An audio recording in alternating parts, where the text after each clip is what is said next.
आज 20 दिन हो गए महापड़ाव को। आज की मीटिंग में क्या आगे की रूपरेखा तैयार हुई? आज की हमारी संघर्ष समिति की महत्वपूर्ण बैठक हुई, जिसमें सारे लोग 20 गांवों के प्रभावित किसानों ने भाग लिया और पीछे का हमने विश्लेषण किया कि राजस्थान की सरकार और यहाँ का प्रशासन जो पिछले 20 दिन से लगातार अड़ा हुआ है। हालांकि इस बात की हमें खुशी है कि प्रशासन ने महापड़ाव के दबाव में आगे की कार्रवाई सारी रुकी पड़ी है, लेकिन जो हमारा मेन मकसद यहाँ बैठने का है कि हमारी खातेदारी जो हमें अधिकार दिया जाए, कमेटी का गठन किया जाए, वो अभी तक हुआ नहीं है। संघर्ष समिति बाकायदा हमने निर्णय ले लिया कि हम जब तक यहाँ बैठे रहेंगे और हमारी व्यवस्था बनाए रखेंगे तब तक हमें ये अधिकार नहीं मिलता। दूसरा, कलेक्टर महोदय ने परसों 3 दिन पहले प्रेस करके जो झूठ बोला और उसके बाद में हमने भी उसका खंडन किया, मौके पर जाकर के किसान के खेत में गए, सारी चीज़ बताई, लेकिन उसका अभी तक प्रशासन की तरफ से कोई हमारे पास जवाब आया नहीं है और न कोई प्रशासन मिलने का हमें कोई न्योता भेजा है। इसीलिए हमने ये तय किया है कि 1 तारीख को एक बाइक रैली हम रहमान गेट से पड़ाव स्थल तक निकालेंगे। सैकड़ों की संख्या में हमारे नौजवान बाइक से सवार होकर वहाँ से आएंगे और एक विशाल रक्तदान शिविर का हमने आयोजन किया है। ये सरकार और यहाँ का प्रशासन हमारे किसानों का खून पीने का काम कर रही है लगातार, क्योंकि इस कड़कड़ाती सर्दी के अंदर हमारा किसान खुले आसमान के नीचे सो रहा है और पूरे दिन यहाँ रहता है।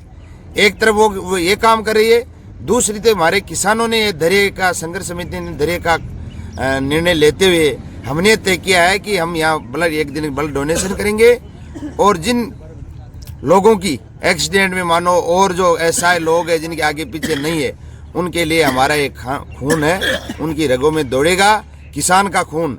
जिन किसान ने अपने खून से इस जमीन को सींचा है, वो किसान कई ऐसा लोगों के नसों में, रगों में दौड़ेगा।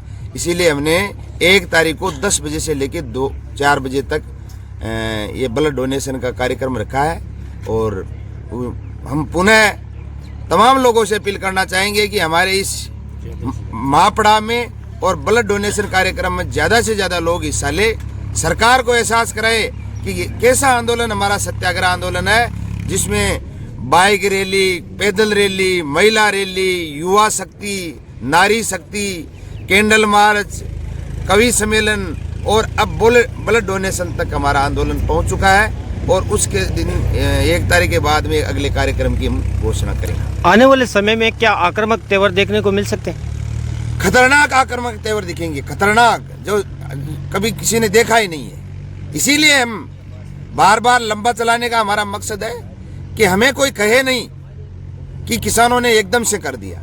इसीलिए ऐसा आक्रामक दिखाएंगे जो प्रशासन ने और राजस्थान की सरकार ने कभी देखा ही नहीं। ये धैर्य हमारा, जितना हम जो धैर्य से बैठे हैं ना, उससे कई गुना खतरनाक हो जाएगा, क्योंकि ये आंदोलन का एक तरीका होता है। हम हमारी जमीन के लिए, वाजिब बात के लिए बैठे हैं, इसीलिए हमारे में गुस्सा है, क्योंकि हमारी 100-180 साल पुरानी जमीन को यदि आवंटन कर दे कलेक्टर महोदय और उसके बावजूद हम धैर्य से बैठे हैं, कितनी बड़ी बात है, कितनी सोचने की बात है कि हमने अभी तक कोई भी ऐसा उग्र प्रदर्शन नहीं किया। लेकिन आने वाले दिनों में आपको खतरनाक उग्र प्रदर्शन देखने को मिलेगा और पहले भी हम कहते आए, लेकिन उसका टाइम और तारीख तय हम निश्चित रूप से करेंगे। ये कलेक्टर ने मजाक समझ रखी है, गुमराह करके, अफवाह फैला करके ये कह रहे हैं कि हमने किसी किसान की ज़मीन नहीं ली, हमने जो काबिज किसानों की ज़मीन नहीं ली, हमने कुछ ऐसा नहीं किया, हमने नोटिस, हमने सारे किसानों ने कोई फाइल ही हमें जमा नहीं कराई। ये झूठ बोल करके जो कलेक्टर महोदय गुमराह कर रहे हैं, इसके खिलाफ में जनता में बहुत बड़ा आक्रोश है। इतना बड़ा आक्रोश है कि जिस दिन हम ऐलान कर देंगे, चारों ओर से कलेक्ट्रेट गिर जाएगा।